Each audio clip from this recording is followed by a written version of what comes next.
ಹಾಕಿದ್ದೀನಿ ನಾನು, ನೋಡಿಲ್ಲ ಅಂದರೆ ನೋಡಿ.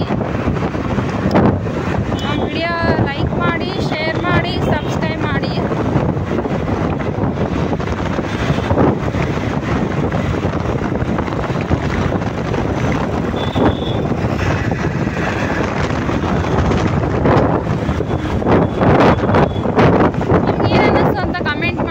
ರಾಜ್ಕುಮಾರ್ ಎಷ್ಟು ದೊಡ್ಡ ಸ್ಟ್ಯಾಚು ಇದೆ ನೋಡಿ,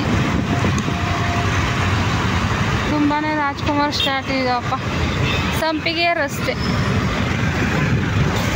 ಸಂಪಿಗೆ ರಸ್ತೆ ಅಂತ ಹೆಸರಿದೆ. ನಾತ ಮಾತ್ರ ಗಪ್ಪು ಕೊಳಕು, ವಾಸನೆ ಕೆಟ್ಟ ವಾಸನೆ ಬರುತ್ತೆ. ಹೆಸರಿ ಮಾತ್ರ ಸಂಪಿಗೆ ರಸ್ತೆ ಅಂತ ಇದೆ. ಹಂಗೆ ಕ್ಲೀನ್ ಮಾಡ್ಬೇಕು ತಾನೇ ಇವರು. ಪಕ್ಕದಲ್ಲೇ ಜಲಮಂಡಳಿ ಅಭಿವೃದ್ಧಿ ಏನೋ ಇದಿದೆ. ಅವರು ಆಫೀಸ್ ಮುಂದೆನೇ ಇಷ್ಟೊಂದು ವಾಸನೆ ಬರ್ತಾ ಇದೆಯಲ್ಲ, ಅಲ್ಲಿ ಒಳಗಡೆ ಹೆಂಗಿರ್ತಾರೆ ಅವ್ರ ಆಫೀಸ್ ಕೆಲಸ ಮಾಡೋರು.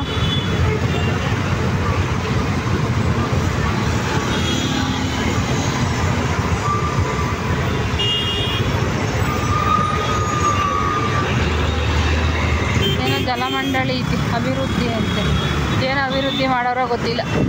ನಾತ ಹೊಡಿತಾ ಐತೆ, ಹೆಸರು ಮಾತ್ರ ಸಂಪಿಗೆ ರಸ್ತೆ.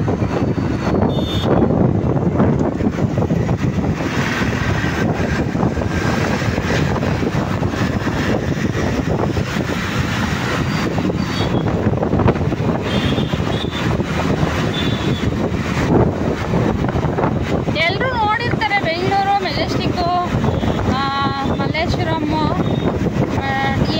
ಏನಕ್ಕೆ ಅಂತಂದರೆ ನಾನು ಟ್ರಾವೆಲ್ ಅಂತ ಹೇಳ್ಬಿಟ್ಟು ಆಗ್ತಾಯಿದ್ದೀನಿ. ಯಾರಾದರೂ ನೋಡಿಲ್ಲದೆ ಇರೋರು ನೋಡೋದಕ್ಕೆ ಒಂದು ಅನುಕೂಲ ಆಗುತ್ತೆ. ಎಲ್ಲನೂ ಹೋಗಿ ನೋಡೋಕ್ಕಾಗಲ್ವಲ್ಲ. ನೋಡಿ ಪಾಪ ಅವ್ರು ಯಾರೋ ಹೆಂಗೆ ಹೋಗ್ತಾ ಇದ್ದಾರೆ.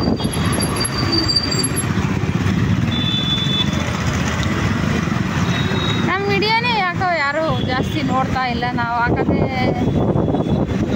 ಏನಾಗ್ತಿದೀವೋ ನಮಗೆ ಗೊತ್ತಿಲ್ಲ, ಆದರೆ ಯಾರೂ ನೋಡ್ತಾ ಇಲ್ಲ. ಟ್ರಾವೆಲ್ಲೇ ಆಗ್ತಾಯಿದ್ದೀವಿ. ನೋಡಿ ಬಿಲ್ಡಿಂಗ್ ಇದೆ ಇದೆ ಇದೆ ಅಂದರೆ ಯಾಕೆ ಹೇಳ್ತೀರ? ನೋಡಿ ಇಷ್ಟೊಂದು ಲೈಟಾ. ಆ ಕಡೆ ಒಂದು ಈ ಕಡೆ ಒಂದು ದ್ವಾರಬಾಗಿಲು ಥರ ಈ ಬಿಲ್ಡಿಂಗ್ ಇದ್ದಾವೆ. ಸೆಂಟ್ರಲ್ಲಿ ಮೆಟ್ರೋ ಇದೆ. ಸಗ ಡೇಂಜರ್ ಅಲ್ವಾ? ನೋಡಿ ಇದು ಆ ಕಡೆ ಒಂದಿದೆ, ಈ ಕಡೆ ಒಂದಿದೆ. ಮೇಲ್ಗಡೆ ಎಲ್ಲ ಫುಲ್ ರೆಡಿಯಾಗಿದೆ, ಕೆಳಗಡೆ ರೆಡಿಯಾಗಿಲ್ಲ. ಸೆಂಟ್ರಲ್ಲಿ ಮೆಟ್ರೋ ಇದೆ. ಇದೇ ಪೋತೀಸ್.